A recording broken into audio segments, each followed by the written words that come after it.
មេរៀនរបស់យើងតែម្ដងបាទនៅថ្ងៃនេះដែលមេរៀនរបស់យើងបាទមានចំណងជើងថាសងជីវិតវិញបាទអញ្ចឹងមេរៀននេះក៏សម្រាប់តាក់ទងនឹងបាទថ្ងៃស្អែកដែរដែលជាថ្ងៃយ៉ាងពិសេសសម្រាប់យើងទាំងអស់គ្នាបាទដើម្បីឲ្យយើងបានរំលឹកខ្លួនឯងហើយសងជីវិតនេះវិញបាទដោយគ្រប់ទាំងសេចក្តីសន្យាដែលមកអំពីព្រះអង្គបាទមិនមែនយកជីវិតមិនមែនដូចជារឿងចិនទេបាទដែលឈាមសងដោយឈាមឬសងជីវិតនេះសំដៅទៅលើបាទគំនុំឬចោជាតិណាមួយនោះទេប៉ុន្តែបាទសងជីវិតនេះបាទចេញអំពីជីវិតដែលជាប់ចំណងនោះបាទត្រូវសងជីវិតរបស់យើងវិញបាទឲ្យទៅកាន់ជីវិតដែលមានសេរីភាពយ៉ាងពិតប្រាកដបាទដូច្នេះយើងទៅជាមួយគ្នាតើមេរៀននេះមានន័យយ៉ាងដូចម្ដេចចឹងសម្រាប់មេរៀននេះយើងស្រមៃតាក់ទងទៅនឹងបាទការសងជីវិតបើយើងមើលជាទូទៅនៅក្នុងការរស់នៅប្រចាំថ្ងៃរបស់យើងនៅផែនដីនេះមនុស្សតែងតែខិតខំប្រឹងប្រែងគ្រប់វិធីនិងគ្រប់មធ្យោបាយទាំងអស់បាទដើម្បីអីដើម្បីបំពេញជីវិតនេះដោយគ្រប់ទាំងសេចក្តីល្អទាំងអម្បាលមានដែលគេប្រាថ្នាចង់បានដែលគេគិតថាវាជារបស់ល្អបំផុតដែលធ្វើឲ្យគេរីករាយបានដែលធ្វើឲ្យគេរស់នៅដោយសុខដុមរមនាបានដែលធ្វើឲ្យជីវិតរបស់គេរុងរឿងបានតាមរយៈទ្រព្យសម្បត្តិតាមរយៈអំណាចតាមរយៈតួនាទីបាទនឹងរបស់របរដែលគេប្រាថ្នាហើយគេខំប្រឹងគ្រប់បែបយ៉ាងទាំងអស់បាទហើយនៅពេលខ្លះនៅពេលដែលមនុស្សនៅអត់នៅឡើយបាទនៅក្រនៅឡើយខ្វះខាតនៅឡើយហើយគេព្យាយាមគ្រប់យ៉ាងទាំងអស់នៅពេលដែលគេមានចាប់ផ្ដើមមានស្នុកស្ដាំបាទគេចាប់ផ្ដើមសងជីវិតរបស់គេវិញដោយគ្រប់ទាំងរបស់ដែលគេប្រាថ្នាចង់បានណាពីព្រោះគេបាទបានគិតថាជីវិតអញលំបាកយូរហើយបាទជីវិតអញនឿយហត់យូរហើយបាទជីវិតអញធ្លាប់ក្រីក្របាទធ្លាប់វេទនាធ្លាប់ឈឺចាប់ធ្លាប់ផ្លូវគេមើងងាយគេជិះជាន់បាទហើយរកព្រឹកខ្វះល្ងាចបាទហើយពេលទៅណាមកណាម្ដងបាទមានតែការធ្វើដំណើរដោយដើរបាទឬក៏បាទជិះកង់ចឹងទៅអញ្ចឹងនៅពេលដែលគេចាប់ផ្ដើមបាទមានជីវភាពទូធាចេញពីការប្រឹងប្រែងរបស់គេនឹងចាប់ផ្ដើមគិតហើយសងជីវិតដែលលំបាករបស់គេពីមុននោះឲ្យទទួលនៅរបស់ល្អសម្រាប់តបស្នងដល់ការនឿយហត់បាទឃើញណាសងទៅដល់ជីវិតលំបាកឈឺចាប់របស់គេបាទពីមុននោះឃើញណាទៅតាមលទ្ធភាពបាទដែលគេអាចធ្វើទៅបានបាទឃើញទេអញ្ចឹងអ្នកខ្លះមិនត្រឹមតែបាទសងជីវិតបានហើយទេមិនត្រឹមតែសងទេបាទគេបង្អួតបាទលោឆាយថែមទៀតផងឃើញទេអញ្ចឹងនៅពេលដែលមនុស្សចាប់ផ្ដើមគិតយ៉ាងដូចនេះបាទនៅពេលដែលគេបាទចាប់ផ្ដើមមានបានបាទគេនឹងធ្វើឲ្យអស់ពីលទ្ធភាពដើម្បីសងជីវិតរបស់គេវិញនៅគ្រប់ទាំងរបស់ល្អដែលគេត្រូវការនោះឃើញទេអញ្ចឹងបើពីមុនគេធ្លាប់លំបាកមកទៅណាមកណាបបាជិះកង់នៅពេលដែលគេមានបានពេលគេសម័យចង់បានម៉ូតូដែលជាក្តីស្រឡាញ់របស់គេបាទគេនឹងទិញឲ្យជីវិតរបស់គេឃើញទេគេនឹកឃើញអំពីគ្រាលំបាកដែលគេជិះកង់នោះគេនឹងទិញរថយន្តដ៏ទំនើបឃើញទេសម្រាប់ជីវិតរបស់គេងាយស្រួលដល់ការធ្វើដំណើររបស់គេក៏មិនមានភាពលំបាកទៀតពីព្រោះវាជាការសងដល់ជីវិតដែលលំបាកនេះនៅពេលដែលគេបានប្រឹងប្រែងដែលមានបានទ្រព្យសម្បត្តិនៅលើផែនដីនេះឃើញទេគេសម័យហើយនឹកថាគេធ្លាប់ដេកនៅសម្ញាផ្ទះគេឃើញទេដេកនៅតាមចិញ្ចើមថ្នល់ឃើញទេឬក៏គេខំប្រឹងបាទឃើញទេដើម្បីជួលបន្ទប់គេនៅដល់តូចមួយឃើញទេនៅពេលដែលគេមានលុយគេចាប់ផ្ដើមសម្លឹងឃើញវីឡាឃើញទេសម្លឹងឃើញផ្ទះទំនើបរបស់ល្អប្រើប្រាស់គ្រប់ប្រភេទដើម្បីអីដើម្បីសងជីវិតដែលគេធ្លាប់លំបាកពីមុននោះឲ្យវាបានសប្បាយឡើងបាទឲ្យបានរីករាយឡើងបាទហើយមានសេចក្តីសុខឡើងនៅក្នុងជីវិតដែលមានបានរបស់គេឃើញទេពីមុនគេស្លៀកសម្លៀកបំពាក់មួយអាទិត្យស្លៀកតែមួយកផ្លែទេពីរកផ្លែទេបាទទៅណាបាទមានមួយចកេះឆ្អេះមួយខ្លួនបាទគេចាប់ផ្ដើមរកនៅសម្លៀកបំពាក់ណាល្អបាទទំនើបបាទទៅសម្លៀកបំពាក់ណាដែល brand ស្បែកជើងណាដែល brand ឃើញទេពីមុនគេហូបបាយច្រកថង់ឃើញទេគេខ្ចប់សឡច្រកថង់ឲ្យតែរស់ដើម្បីអីបាទដើម្បីជីវិតគេបានរស់នៅបន្តរស់ស៊ីមានបានទៀតអញ្ចឹងឃើញទេគេចាប់ផ្ដើមរកអាហារណាដែលល្អដើម្បីសងជីវិតគេវិញគេធ្លាប់ផឹកទឹកទយោគេរកទឹកណាដែលល្អបំផុតដើម្បីអីបាទផ្ដល់ឲ្យរូបកាយរបស់គេនៅសុខភាពឡើងវិញឃើញទេ គេគ្មានពេលឃើញទេសម្រាប់លំហែទេគេនឹងសងជីវិតគេទៅដើរលេងបាទកន្លែងណាដែលទំនើបកន្លែងណាដែលឆ្ងាយកន្លែងណាដែលប្លែកបាទគេនឹងបំពេញជីវិតរបស់គេហើយសងជីវិតរបស់គេនៅគ្រប់ទាំងរបស់ល្អវិញនៅពេលដែលគេមានបាននៅទ្រព្យសម្បត្តិដែលគេខំប្រឹងប្រែងពីការហត់នឿយរបស់គេទាំងប៉ុន្មាននោះឃើញទេនេះជារូបភាពជាទូទៅដែលយើងមើលឃើញបាទនៅលើផែនដីនេះឃើញទេចឹងអ្វីដែលយើងរៀបរាប់ខាងលើមាញ់វាជារឿងបាទធម្មតានៅក្នុងโลกនេះបាទដែលជាផ្លូវនៃជីវិតនៅលោកីនេះទាំងមូលបាទដែលមនុស្សខំប្រឹងគ្រប់យ៉ាងឲ្យតែបានរបស់ទាំងអស់ហ្នឹងបាទឃើញទេឲ្យតែបានរបស់ទាំងអស់ហ្នឹងពីព្រោះរបស់ទាំងអស់ហ្នឹងជីវិតដែលអត់ស្គាល់ព្រះវាជារបស់ដែលខ្ពស់បំផុតហើយរបស់ដល់ទីបញ្ចប់ដែលខ្ពស់បំផុតហើយពីព្រោះបាទជីវិតគេមានត្រឹមតែផែនដីហ្នឹងឯងផុតពីផែនដីទៅគេមើលមិនឃើញថាមានផ្លូវណានៅទេអញ្ចឹងហើយបានជាខំប្រឹងដើម្បីបំពេញជីវិតគ្រប់បែបយ៉ាងទាំងអស់នោះជានៃខាងសាច់ឈាមបាទនោះជានៃខាងសាច់ឈាមជារូបភាពដែលយើងមើលឃើញក្នុងទិដ្ឋភាពជាក់ស្ដែងហើយទិដ្ឋភាពនេះមិនថាយើងមិនថាគេទេសម្រាប់ទ្រព្យសម្បត្តិលើផែនដីជីវិតលើផែនដីនេះបាទឲ្យតែមានបានទូធាបាទអ្នកណាក៏ចង់បានជីវិតដែលងាយស្រួលបាទដូចគ្នាដែរអញ្ចឹងនៅក្នុងโลกនេះមនុស្សអាចសងជីវិតរបស់គេអាចប៉ះប៉ូវជីវិតរបស់គេវិញបានតាមរយៈរបៀបខាងលើបាទដែលយើងរៀបរាប់បានមិញហ្នឹងដើម្បីអីឲ្យជីវិតគេបានឈប់សម្រាកជីវិតគេមានរបស់ល្អត្រឡប់មកវិញទទួលបានរបស់ល្អសម្រាប់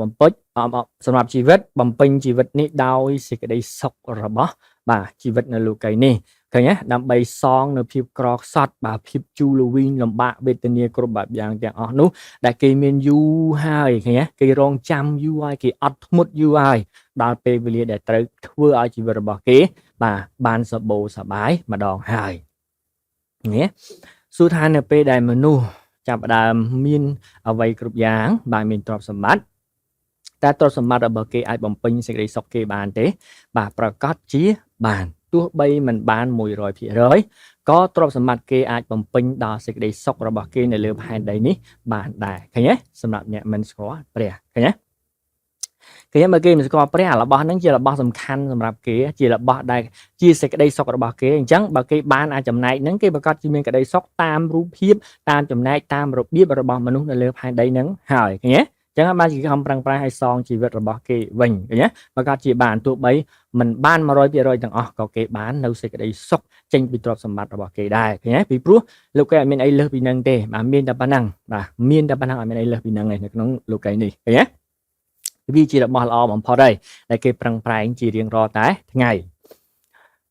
លុយនឹងគ្រូរបស់ទាំងអស់នោះហើយជាអ្វីលុយទ្រព្យសម្បត្តិហើយនឹងរបស់ល្អដែលគេប្រាថ្នាសម្រាប់ជីវិតរបស់គេជាអ្វីបាទរូបភាពជាទូទៅនៅក្នុងជីវិតសាច់ឈាមរបស់គេរបស់ទាំងអស់នោះហើយគឺជាថ្នាំបើសម្រាប់គេឃើញទេដែលធ្វើឲ្យគេរីករាយបានធ្វើឲ្យគេសប្បាយបានឃើញទេធ្វើឲ្យគេបាទគេមានទឹកមុខញញឹមហើយមានភាពជឿជាក់នៅក្នុងជីវិតរបស់គេជាទីអំនួតរបស់គេឃើញទេដែលគេរបស់ទាំងអស់នោះដែលព្យាបាលនៅសេចក្តីទុក្ខព្រួយបាទកង្វល់បាទរបស់គេបាទជាច្រើនផ្នែកនៅក្នុងជីវិតជារៀងរាល់តែថ្ងៃគេវាទ្រព្យសម្បត្តិនិងរបស់ល្អទាំងអស់នោះគឺជាវត្ថុស័ក្តិសិទ្ធិសម្រាប់ជីវិតរបស់គេហើយឃើញទេដើម្បីអីបាទដើម្បីបំពេញជីវិតគេនៅរបស់ល្អតែត្រឹមហ្នឹងតែប៉ុណ្ណោះឃើញទេចឹងរបស់ទាំងអស់នោះសម្រាប់អីគេវាព្យាបាលដល់ដួងចិត្តរបស់គេនោះដែលធ្លាប់តែឈឺចាប់ធ្លាប់តែអត់ធ្លាប់តែវេទនានោះឃើញទេវាព្យាបាលដល់ដួងចិត្តរបស់គេកំសាន្តចិត្តរបស់គេហើយធ្វើឲ្យគេរីករាយដោយព្រោះជីវិតរបស់គេនៅលោកីនេះចឹងហើយបានជារបស់នៅផែនដីនេះឃើញទេសម្រាប់មនុស្សតែបាទมันបានស្គាល់ព្រះគឺជាអ្វីគ្រប់យ៉ាងទាំងអស់ហើយអាចផ្ដល់នៅសេចក្តីសុខដល់គេបាទអាចជាបាលដល់ជីវិតរបស់គេដួងចិត្តរបស់គេបាទពីសេចក្តីបាទបងអត់នៃជីវិតផ្សេងឲ្យជីវិតរបស់គេបានមានបាទជារបស់ដែលគេប្រាថ្នាចង់បានវិញឃើញទេនេះហើយគឺជារបស់សម្រាប់ពិភពលោកជីវិតនៅលើផែនដីនេះឃើញទេ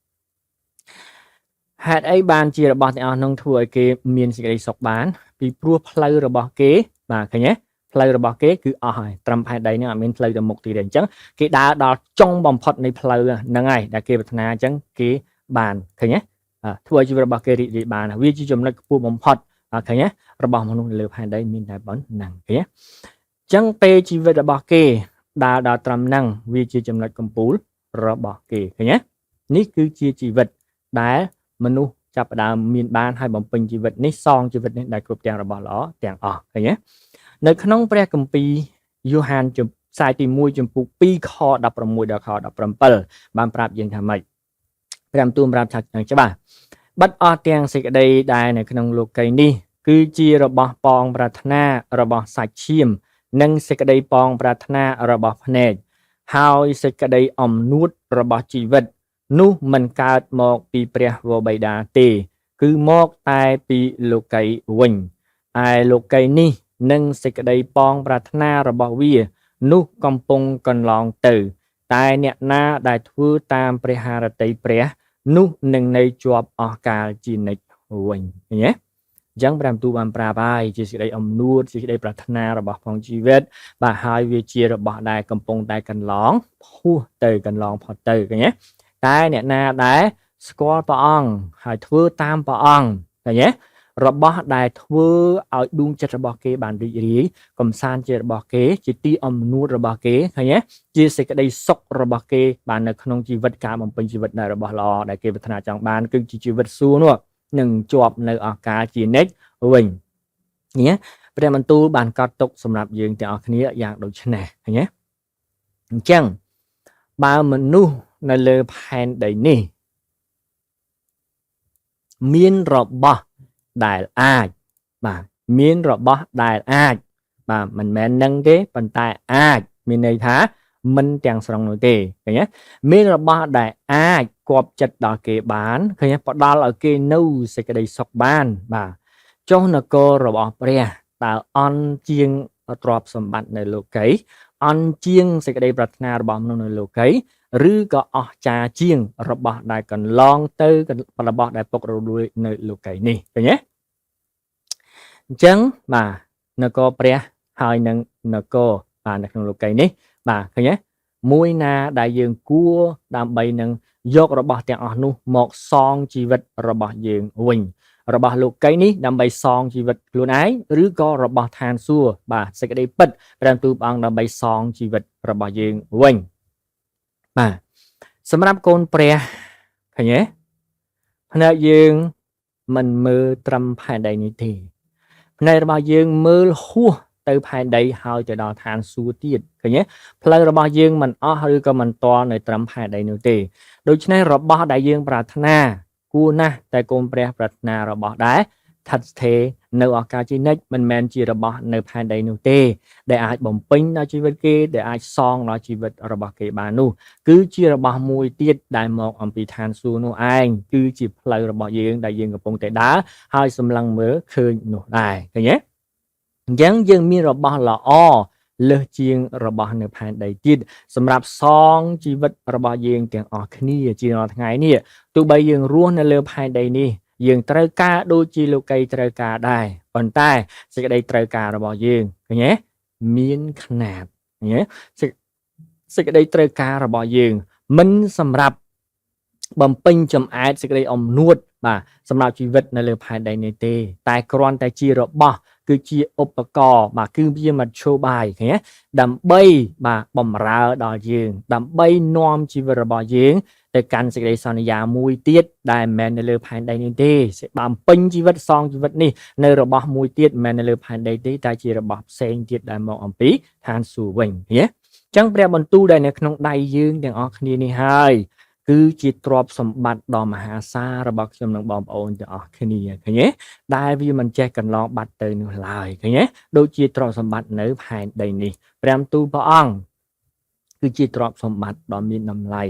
បាទជារបស់ដែលយើងប្រាថ្នាចង់បានជារបស់ដែលយើងនឹងសងដល់ខ្លួនឯងវិញឃើញទេនៅគ្រប់ទាំងអវ័យរបស់ល្អគ្រប់យ៉ាងនឹងព្រះបន្ទូលនោះយើងត្រូវសងជីវិតរបស់យើងវិញពីព្រោះជីវិតរបស់យើងនេះនៅក្នុងលោកីយ៍នេះយូរពេកហើយមុនដែលយើងបានស្គាល់ព្រះឃើញទេការរស់នៅរបស់យើងទម្លាប់របស់យើងរបៀបនៃការថ្វាយបង្គំរបស់យើងសេចក្តីជំនឿពីពុយអម្បូរពីដូនតារបស់យើងឃើញទេចំណងវិញ្ញាណបណ្ដាសាអំពើបាបគ្រប់បែបយ៉ាងវាយូរពេកហើយឃើញទេកូនព្រះគួរណាស់តែសងជីវិតនេះវិញទៅបាទវាដល់ពេល ដែលត្រូវសងជីវិតនេះហើយឃើញទេដោយរបស់ល្អរបស់មិនពុករលួយដែលមកអំពីឋានសួគ៌ពីព្រោះដូនតាយើងរាប់រយដំណររាប់ពាន់ដំណរហើយបានរស់នៅក្នុងរបៀបនិងរបត់របស់លោកីនេះតែវាជារបត់ថ្មីសម្រាប់យើងនៅក្នុងសម័យកាលនេះដែលត្រូវសងជីវិតនេះឃើញទេដោយសេចក្តីសន្យាចេញពីព្រះបន្ទូលរបស់ផងប្រងវិញជាយាមរកឲ្យឃើញជាយាមយកព្រះបន្ទូលព្រះអង្គមកដាក់នៅក្នុងជីវិតរបស់យើងបំពេញជីវិតរបស់យើងឲ្យដូចជាសេចក្តីប្រាថ្នារបស់យើងដែលនៅពេលនៅលោកីនោះចង់បានដើម្បីចំអែតបំពេញឲ្យធ្វើជីវិតនេះរីករាយនោះឯងញ៉េចឹងព្រះបន្ទូលព្រះអង្គនោះហើយដែលបានផ្ដល់ឲ្យយើងនៅគុណតម្លៃដែលមិនអាចកាត់ថ្លៃបាននោះទេគឺជាព្រះបន្ទូលព្រះអង្គបើយើងកាត់ថ្លៃគ្មានអ្វីដែលអាចកាត់ថ្លៃឲ្យប្រៀបធៀបបាននោះទេជារបស់ដែលខ្ពស់បំផុតជារបស់ដែលជាទីកំពូលបំផុតអត់មានតម្លៃណាអាចប្រៀបស្មើហើយយកមកដូរបាននោះទេឃើញទេដែលព្រះបន្ទូលព្រះអង្គនោះហើយគឺជាផ្លូវរបស់យើងឃើញទេជាសេចក្តីពិតសម្រាប់យើងនិងជាជីវិតសម្រាប់យើងទាំងអស់គ្នាឃើញទេព្រះបន្ទូល3ព្រះអស់នេះគ្របដណ្ដប់ជីវិតរបស់យើងទាំងស្រុងបាទចាប់តាំងពីថ្ងៃដែលយើងកើតរហូតដល់ថ្ងៃដែលយើងស្លាប់រហូតដល់ថ្ងៃដែលយើងទៅឋានសួគ៌ព្រះបន្ទូល3ព្រះអស់នេះគឺគ្របដណ្ដប់យ៉ាងអស្ចារ្យផ្ទៃមេឃនិងផែនដីទាំងមូលក៏មិនស្មើផងអូខេហើយជាព្រះបន្ទូល3ព្រះអស់ដែលមិនចេះប្រែប្រួលមិនចេះកន្លងហួសទៅនោះឡើយហើយជាព្រះបន្ទូលដែលនឹងបំពេញជីវិតដែលអាចហើយនឹងសងជីវិតរបស់យើងបានដល់ពេញលេញមិនមែនបានខ្លះឬក៏អត់ខ្លះនោះទេឃើញទេអញ្ចឹងអ្នកណាដែលស្រេកឃ្លានហើយចង់សងជីវិតនេះវិញដោយសេចក្តីពិតដែលមកអំពីព្រះអង្គព្រះបន្ទូលនោះហើយជាផ្លូវតែមួយប៉ុណ្ណោះឃើញទេដែលជាបាទរបស់ល្អគ្រប់យ៉ាងដែលអាចសងដល់ការខូចខាតរបស់យើងដល់កំហុសរបស់យើងទាំងប្រមាណការប្រព្រឹត្តរបស់យើងទាំងប្រមាណការរងទុក្ខរបស់យើងទាំងប្រមាណពីមុននោះឲ្យត្រឡប់ទៅជាជីវិតដែលមានសេរីភាពជីវិតដែលមានព្រះពរហើយជាជីវិតដែលបានស្ដារឡើងវិញបាទនៅក្នុងផ្លូវនៃព្រះរបស់យើងតែមួយប៉ុណ្ណោះផ្លូវព្រះអង្គបានទូលថាខ្ញុំជាផ្លូវជាសេចក្តីពិតហើយជាជីវិតផ្លូវនោះផ្លូវយ៉ាងម៉េចផ្លូវនោះគឺជាផ្លូវទៅណាផ្លូវទៅកាន់សេរីភាពដែលយើងចង់បានដែលយើងប្រាថ្នានោះហើយផ្លូវនោះជាផ្លូវអីផ្លូវទៅកាន់ចំណេះនៃសេចក្តីពិតដែលចំណេះនោះនឹងជួយឲ្យយើងអាចបំពេញជីវិតរបស់យើងបានដោយសេចក្តីត្រឹមត្រូវគ្រប់លក្ខនឹងពេញខ្នាតដែលមកអំពីព្រះអង្គហើយបំពេញដោយសិទ្ធិដោយអំណាចដែលមកអំពីឋានសួគ៌ទៀតឃើញទេមានមេមានកោយមានការយល់ព្រមត្រឹមត្រូវមិនចេះតែបំពេញមិនចេះតែបាទស្មាននោះទេឃើញទេផ្លូវនោះជាផ្លូវទៅកាន់សេចក្តីសុខដ៏ពិតប្រាកដជាសេចក្តីអំណរដ៏ពិតប្រាកដនៅក្នុងយើងទាំងអស់គ្នាជាផ្លូវទៅកាន់ព្រះពរដ៏ពិតប្រាកដជាផ្លូវទៅកាន់ការដោះលែងជាផ្លូវទៅកាន់ការព្យាបាលបាទសម្រាប់ជីវិតរបស់យើងយ៉ាងពិតប្រាកដជាផ្លូវដែលអាចសងជីវិតរបស់យើងបានទាំងអស់បើយើងដើរនៅលើផ្លូវហ្នឹងមិនខ្វះទេរបស់ដែលអាចសងជីវិតរបស់យើងបាននោះបាទគឺមានជាបរិបូរណ៍សម្រាប់យើងហើយពេលណាក៏បានកន្លែងណាក៏បានឃើញទេឲ្យតែយើងចង់យករបស់នោះមកសងដល់ជីវិតរបស់យើងវិញសេចក្តីពិតនៅលើផ្លូវនោះហើយព្រះទុកនៅរូបមន្តសេចក្តីពិតនោះគឺជារូបមន្តជីវិតដែលមកអំពីឋានសួគ៌ឃើញទេជារូបមន្តជីវិតគឺជាពណ៌ដែលមានគ្រប់យ៉ាងអំពីសេចក្តីពិតឃើញទេអំពីឋានសួគ៌សម្រាប់យើងទាំងអស់គ្នាឃើញទេបើអ្នកណាឃើញទេរកបានរូបមន្តយល់ពីរូបមន្តដឹងអំពីពណ៌ដែលមានបាទនៅក្នុងបាទដែលជាសេចក្តីពិតដែលព្រះអង្គដាក់នៅលើផ្លូវនោះឃើញទេគេនឹងបានជីវិតដ៏ពិតប្រាកដមែនឃើញទេឧទាហរណ៍ដូចយើងចង់ទៅរកអ្នកណាម្នាក់កន្លែងណាម្នាក់អញ្ចឹងឃើញទេបើយើងអត់ស្គាល់អាស័យដ្ឋានអត់មានព័ត៌មានអំពីកន្លែងដែលយើងទៅរកយើងមិនអាចរកបានឃើញយើងមិនអាចរកឃើញទេមិនដែលបើយើងចង់ទៅរកកន្លែងណាមួយហើយយើងមានព័ត៌មានគ្រប់គ្រាន់ពីកន្លែងហ្នឹងទៅតាមផ្លូវណាបាទគាត់នៅក្នុងប្លុកមួយណាផ្ទះលេខប្រមាណទូរស័ព្ទលេខប្រមាណបាទមនុស្សនោះឈ្មោះអីយើងប្រកាសជាទៅរកឃើញយ៉ាងពិតប្រាកដឃើញទេព្រះបន្ទូលព្រះអង្គសេចក្តីពិតនោះហើយគឺជាអាស័យដ្ឋានសម្រាប់យើងទាំងអស់គ្នាយើងចង់បានអីបាទឃើញទេចង់បានសេរីភាពមានអាស័យដ្ឋាននៅនឹងទៅរកកន្លែងនេះសេរីភាពផ្លូវនេះផ្ទះលេខនេះកន្លែងនេះបាទ dimension មួយនេះព្រះអង្គប្រាប់អាស័យដ្ឋានក្នុងព្រះបន្ទូលព្រះអង្គនឹងហើយដែលជាសេចក្តីពិតឃើញទេអញ្ចឹងនៅលើផ្លូវហ្នឹងព្រះអង្គដាក់អាស័យដ្ឋាននៅហ្នឹងព្រះអង្គដាក់ព័ត៌មាននៅហ្នឹងដើរទៅបានជីវិតហើយជីវិតអ្នកណាដែលដើរនៅលើផ្លូវនោះហើយបាទឃើញទេ ដើរតាមក្បួនដើរតាមអាស័យដ្ឋានដើរតាមព័ត៌មានបាទព្រះបានប្រាប់នោះហើយឃើញទេ100%គេនឹងបានជីវិតដ៏ពិតប្រាកដហើយជីវិតនោះមិនមែនជាជីវិតនៅផែនដីទេតែជាជីវិតនៅឋានសួគ៌ឃើញទេជាជីវិតដែលរស់នៅជាមួយនឹងព្រះអង្គជាជីវិតដែលមានព្រះពរឃើញទេមិនមែនជាជីវិតវង្វេងហើយស្មានដើរសួររកទីកន្លែងដើរសួររកព័ត៌មានដែលមិនច្បាស់លាស់នោះទេតែជាជីវិតដែលមកដល់កន្លែងមួយមានព័ត៌មានច្បាស់លាស់ដើរនៅលើផ្លូវត្រឹមត្រូវឃើញទេហើយមករកបាទកន្លែងនោះម្ចាស់នៃកន្លែងនោះឈ្មោះអីហើយនាមអ្វីហើយមកតាមរយៈណាដោយសិទ្ធដោយអំណាចអ្នកណាឃើញទេវាជាព័ត៌មានដ៏អស្ចារ្យអាស័យដ្ឋានដ៏អស្ចារ្យសេរីពិតនោះហើយសម្រាប់យើងទាំងអស់គ្នាឃើញទេចឹងគេនឹងបំពេញជីវិតគេនឹងសងជីវិតគេបាទមិនត្រឹមតែជីវិតនៅលើផែនដីនេះទេតែជីវិតរបស់គេនៅឋានសួគ៌ឃើញទេគេនឹងសងជីវិតរបស់គេដល់នៅអស់កាលជានិច្ចវិញអាមែនព្រះគម្ពីរពេត្រុសខ្សែទី1ជំពូក1ខ18ដល់ខ15ដោយដឹងថាទ្រង់បានលួសអ្នករាល់គ្នាឲ្យរួចពីកិរិយាឥតប្រយោជន៍ដែលបានតពីពួកឯយកោមកនោះមិនមែនដោយរបស់ពុករលួយដូចជាប្រាក់ឬមាសនោះទេព្រះបន្ទូលបានប្រាប់យ៉ាងច្បាស់មិនបាច់យល់អីនោះទេឃើញទេព្រះមិនបានលួសដល់ខ្ញុំនិងបងប្អូនទាំងអស់គ្នាលួសយើងពីបាបពីមន្តអាគមពីបណ្ដាសាឃើញទេព្រះអង្គបានផ្ដាច់ច្រវាក់ព្រះអង្គបានស្រាយចំណងយើងទាំងអស់គ្នាចេញដោយសារទ្រព្យសម្បត្តិរបស់ដែលមានតម្លៃណាមួយនៅផែនដីនោះទេព្រះបន្ទូលបានប្រាប់អញ្ចឹងឃើញទេគឺបានលួសដោយសារព្រះលោហិតដ៏វិសេសរបស់ព្រះគ្រីស្ទដែលជារបស់ដែលមិនចេះពុករលួយឃើញទេជារបស់ដែលមិនចេះពុករលួយវិញឃើញទេចឹងសេចក្តីស្រឡាញ់ព្រះដែលបរិសុទ្ធដែលសុចរិត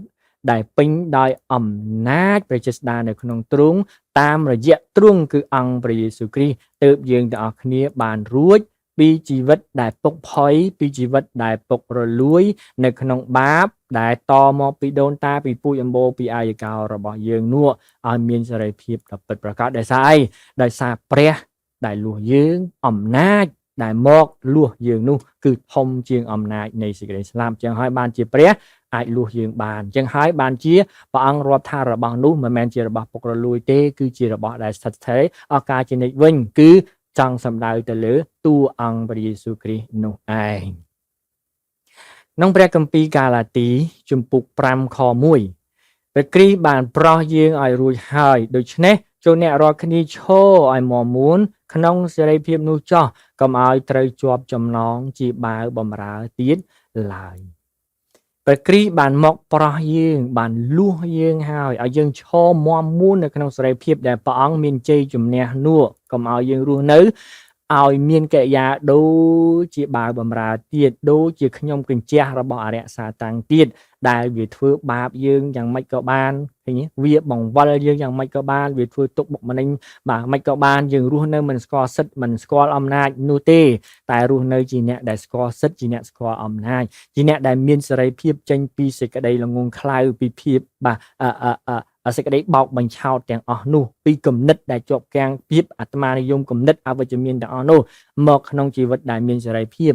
នៃជីវិតដែលមានសេរីភាពគេធ្វើអីក៏មានសេរីភាពដែរឃើញទេគំនិតគេនៅក្នុងសេរីភាពឃើញទេភ្នែកគេនៅក្នុងសេរីភាពឃើញទេមាត់គេនិយាយនៅក្នុងសេរីភាពមិនមែនបាទជារបស់ឬក៏ជាជីវិតដែលជាប់ចំណងបាទនិយាយចំណេះក៏ជាប់និយាយចំណោះក៏ជាប់បាទធ្វើទៅនេះក៏បាទខុសទៅនោះក៏ខុសនោះទេប៉ុន្តែជាជីវិតដែលបានលួសហើយមានសេរីភាពរួចហើយដូច្នេះកុំឲ្យជីវិតរបស់យើងជឿព្រះអង្គយូរហើយនៅជាប់ចំណងទៀតដូចជាអ្នកជាប់ចំណងដូចជាជីវិតចាស់ទៀតអីពីព្រោះព្រះបានស្រាយហើយចំណងនោះចង្វាក់ដែលយើងដោះមិនបានព្រះអង្គបានផ្ដាច់ហើយដូច្នេះព្រះអង្គតាមទូលប្រាថ្មិចឲ្យរស់បែបជាអ្នកដែលមានសេរីភាពឃើញទេកុំទូមនិញកុំទូមនួកុំទុកព្រួយកុំត្រាម៉ាកុំបាទរស់នៅបែបជាអ្នកដែលគ្មានជំនឿអ្នកដែលមិនស្គាល់ព្រះនោះឡើយតែជាអ្នកដែលឃ្លាវខ្លាឃើញទេជាអ្នកដែលស័ក្តិសមជាកូនដែលមានសេរីភាពចេញពីលោកីនេះយ៉ាងពិតប្រាកដមែនអញ្ចឹងសួរខ្លួនឯងបាទសួរខ្លួនខ្ញុំបងប្អូនសួរខ្លួនឯងនិយាយជាមួយខ្លួនឯងហើយបើកចំហ ខ្លួនឯងដួងចិត្តខាងក្នុងនេះទទួលយកការពិតមើលបាទឆែកមើលសួរមើលពិចារណាក្នុងខ្លួនឯងមើលយើងកំពុងតែរស់នៅក្នុងសេរីភាពឬដូចជារស់នៅក្នុងជីវិតដែលជាប់ចំណងទោះបីមិនជាប់ចំណងទាំងអស់ទាំងស្រុងដល់ច្រវាក់ក្នុងគ្នាចំណងមានអាសាតើមានជាប់ចំណងនៅផ្នែកណាមួយឬច្រើនទោះការនោះតូចឬក៏ធំក្តីដែរឬទេបើកចំហដួងចិត្តហើយទទួលយកការពិតទទួលស្គាល់កំហុសហើយសូមព្រះអង្គជួយនោះយើងនឹងរកឃើញថាជីវិតរបស់យើងយ៉ាជីវិតខ្ញុំរស់ដូចជាជាប់ចំណងទេតានេះបាទគិតចុះគិតឡើងកន្លែងនេះខ្ញុំរួចមែនបើតែកន្លែងនេះអត់ទាន់រួចផងបាទនៅជាប់ដោះដែរឃើញទេអញ្ចឹងក្នុងរឿងណាមួយក្នុងរឿងអ្វីរបស់លោកនេះបាទសូមពិនិត្យហើយសួរខ្លួនឯងពិភាក្សាជាមួយខ្លួនឯងមើលបាទតើជីវិតរបស់ខ្ញុំនិងបងប្អូនរស់នៅដូចជាអ្នកដែលជាប់ចំណងឬជាដូចជាអ្នកដែលមានសេរីភាពបើចិត្តយើងមានសេចក្តីប្រាថ្នាអីមួយសេចក្តីប្រាថ្នាអីមួយក្នុងចិត្តយើងវាដូចជាធ្វើឲ្យយើងមិនសប្បាយចិត្តចំពោះខ្លួនឯងមិនសប្បាយចិត្តចំពោះអាសេចក្តីប្រាថ្នាបំណងដែលយើងចង់បានហ្នឹងយើងខ្វល់ពីវាធ្វើយើងខ្វល់ពីវាធ្វើយើងគិតពីវាធ្វើយើងពិបាកចិត្តពីវាឃើញទេគិតតែពីវាធ្វើយើងអាស័ព្ទអាសន្នផ្ទះអន្តែងចង់តែបានឲ្យលឿនធ្វើអីក៏ដោយឃើញទេភាសារបស់អ្វីមួយឃើញទេដែលធ្វើយើងនៅមិនសុខហើយអាស័ព្ទអាសន្នបាទឃើញទេតើមានទេនៅក្នុងយើងឃើញទេតើរបស់នោះឃើញទេស្របតាមព្រះបន្ទូលរបស់នោះស័ក្តិសមជាកូនដែលមានសេរីភាពសេចក្តីប្រាថ្នានោះជាសេចក្តីប្រាថ្នាបាទដែលបាទឃើញទេស័ក្តិសមជីវិតដែលកូនមានសេរីភាពឬជាសេចក្តីប្រាថ្នាតាមបែបសាច់ឈាមនេះតាមបែបមនុស្សចាស់របស់យើងពីមុននោះតាមបែបមិនស្គាល់ព្រះរបស់យើងពីមុននោះទៀតយើងសួរខ្លួនឯងឃើញបើសេចក្តីប្រាថ្នានោះយើងសួរខ្លួនឯងនៅខ្លួនឯងថាវាជារបស់សាច់ឈាមខ្ញុំទេតាវាជារបស់ដែលជីវិតរបស់ខ្ញុំពីមុនមិនតស្គាល់ព្រះត្រូវការប្រាថ្នាចង់បានទេតើចុះហេតុអ្វីមកដល់ពេលនេះខ្ញុំនៅតែត្រូវការរបស់នេះដើម្បីបំពេញជីវិតដល់ខ្ញុំដើម្បីធ្វើខ្ញុំរីករាយដើម្បីធ្វើខ្ញុំអំណរបាននៅក្នុងព្រះវាមិនមែនជារឿងត្រឹមត្រូវទេដូច្នេះនៅពេលដែលយើងរកឃើញយើងនឹងបោះវាចោលហើយយើងនឹងរករបស់ដល់នៅស្ថិតស្ថេរមកបំពេញជីវិតដល់ខ្ញុំនិងបងប្អូនទាំងអស់គ្នាវិញឃើញទេអញ្ចឹងវាមិនសំដៅគ្រាន់តែទៅលើតែរឿងធំធំទេសំបីតែរឿងតូចនៅក្នុងយើងមើលបាទมันខ្វះនោះទេបើយើងពិនិត្យបើយើងឆែកមើលបាទប្រកាសជាមានហើយបើយើងដឹងថាមានវាងាយស្រួលក្នុងការដាក់ថ្នាំងាយស្រួលក្នុងការសូមឲ្យព្រះអង្គជួយនៅក្នុងចំណុចនេះដើម្បីឲ្យយើងមានកម្លាំងតទួលមានជ័យជំនះហើយសង្កត់វាឲ្យវារៀបដល់ដីវិញបាទយើងមើលពីគំរូឥឡូវយើងមើលពីគំរូអំពីការបង្ហាញរបស់ព្រះយេស៊ូវបាទនៅពេលដែលព្រះអង្គគង់នៅលើផែនដីមុនបេសកកម្មព្រះអង្គបានបញ្ចប់បាទដែលព្រះអង្គយាងទៅក្នុងសាលាប្រជុំមួយឃើញទេតាមរយៈព្រឹត្តិការណ៍នេះហើយឃើញទេដែលជួយរំលឹកដល់ខ្ញុំនិងបងប្អូនទាំងអស់គ្នាឲ្យចងចាំថាតើព្រះយេស៊ូវយាងមកដើម្បីអ្វីក្នុងពេលដែលយើងជឿព្រះនេះនៅពេលដែលយើងនិយាយថាព្រះយេស៊ូវយើងត្រូវសួរថាតើព្រះយេស៊ូវយាងមកដើម្បីអ្វីយាងមកដើម្បីខ្ញុំឬយាងមកដើម្បីព្រះអង្គឬក៏យាងមកដើម្បីអ្វីឃើញទេព្រះបន្ទូលផ្លាស់ប្ដូរខ្ញុំអ្វីខ្លះហើយការសគត់របស់ទ្រង់សំខាន់យ៉ាងណាចំពោះខ្ញុំទៅយើងអានទាំងអស់គ្នាលូកាចំពុក13ខ10ដល់ខ13កាលព្រះយេស៊ូវទ្រង់កំពុងតែបង្រៀនក្នុងសាលាប្រជុំមួយនៅថ្ងៃជប់សម្រាកនោះឃើញមានស្ត្រីម្នាក់ដែលអារក្សធ្វើឲ្យពិការអស់18ឆ្នាំមកហើយមានខ្នងកោងងើបត្រង់ពុំបានសោះលុះទ្រង់បានឃើញគាត់ក៏មានបន្ទូលទៅគាត់ថាប្រាប់មានបន្ទូលហៅគាត់មកប្រាប់ថានាងអើយនាងបានរួចពីជារាពិការហើយរួចទ្រង់ដាក់ព្រះហស្ថលើគាត់នោះគាត់ក៏ងើបត្រង់ឡើងជាមួយរំពេចហើយពោលពរនាសរសើរដល់ព្រះនេះជាព្រឹត្តិការណ៍មួយដែលបង្ហាញអំពីព្រះរាជបេសកកម្មព្រះអង្គមកដើម្បីអីព្រះអង្គមកដើម្បីរំដោះព្រះអង្គមកដើម្បីអីដើម្បីឲ្យយើងមានសេរីភាពពីចំណងពីជំងឺពីបណ្ដាសាពីមន្តអាគមពីអំពើអំព័ន្ធពីគំនិតតាមបែបសាច់ឈាមពីគំនិតអវិជ្ជមានពីសេចក្តីប្រាថ្នាតាមបែបសាច់ឈាមឃើញទេពីគ្រប់ទាំងបញ្ហាដើម្បីអីដើម្បីឲ្យយើងបានរួចមានសេរីភាពដូចជាស្ត្រីដែលកោងខ្នងអរិយចង18ឆ្នាំមកហើយឃើញទេ8ឆ្នាំ យូរណាស់មិនតិចនោះទេឃើញទេជីវិតគាត់ត្រូវរងនៅការឈឺចាប់18ឆ្នាំយូរហើយជីវិតរបស់គាត់ត្រូវជាប់ចំណងយូរហើយអញ្ចឹងនៅពេលដែលព្រះយេស៊ូវយាងមកជាពេលវេលាដែលគាត់ត្រូវបានដោះឲ្យរួចអញ្ចឹងព្រះយេស៊ូវយាងមកមិនមែនដោះតែជនជាតិអ៊ីស្រាអែលមិនមែនដោះតែអ្នកចំនួនមុនឲ្យរួចទេព្រះអង្គយាងមកក៏ដើម្បីដោះខ្ញុំនិងបងប្អូនទាំងអស់គ្នាឲ្យរួចផងដែរនៅគ្រប់ចំនួនគ្រប់សម័យកាលទាំងអស់មិនមែនទើបតែយើងបាទស្គាល់ព្រះហើយព្រះអង្គបានដោះនោះទេព្រះអង្គដោះរួចហើយសម្រាប់យើងទាំងអស់គ្នានៅពេលដែលយើងស្គាល់ព្រះអង្គយើងយល់ព្រះបន្ទូលព្រះអង្គយើងស្គាល់ព្រះដ៏ពិតប្រាកដនៅពេលដែលយើងយល់នោះហើយយើងនឹងដឹងថាជីវិតរបស់ខ្ញុំមានសេរីភាពទេតាជីវិតរបស់ខ្ញុំព្រះបានដោះហើយទេតាដូច្នេះខ្ញុំប្រកាសរាល់ថ្ងៃខ្ញុំច្រៀងរាល់ថ្ងៃខ្ញុំនិយាយរាល់ថ្ងៃខ្ញុំអធិដ្ឋានរាល់តែថ្ងៃដើម្បីការពារនៅសេរីភាពរបស់ខ្ញុំការពារនៅសេរីសុខសាន្តការពារនៅសេរីអំណររបស់ខ្ញុំអូខេ